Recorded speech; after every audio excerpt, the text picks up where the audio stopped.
Hi, I'm Dalton Potter of the Potter Violin Company, and we're here today to talk about the difference in violin strings.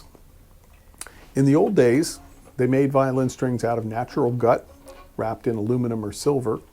Today, we still make strings out of gut, but most of the time we make it out of what they call synthetic gut, which would be a type of a nylon polyfilament. But they are still wrapped with aluminum and silver.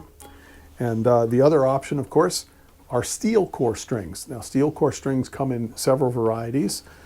What I have today are the two most common synthetic core strings that would be dominant, and probably one of the most common good quality steel strings, helicore. The difference between the two is that once steel strings have stretched out, in other words, you put them on the violin, you tune it up to pitch, for a day or so you kind of have to keep retuning it. The steel strings will generally settle in and not go out of tune, which is very convenient for students and their parents.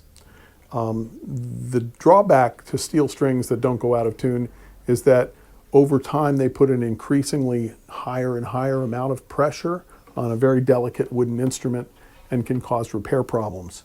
Helicore are less likely to do that than some other more famous brands, so we don't want to advertise necessarily for or against a particular brand of string, but those are the ones that we use in our shop here very commonly.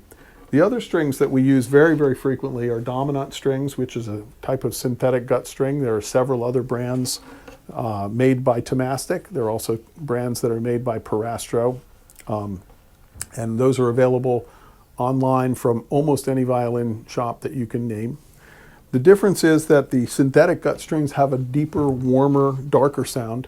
So often what you'll find is that classical violinists like the synthetic gut strings, and fiddlers and people who play electric violin and people who play pop violin will often use the steel strings because almost always they're using electrical amplification, and if there's the tiniest bit of out of tune, the steel strings are helping to not have it not go out of tune. If there's the tiniest bit, it makes them really crazy. So they usually use steel strings instead of nylon strings. I'm Dalton Potter, and that's the skinny on steel strings versus nylon strings.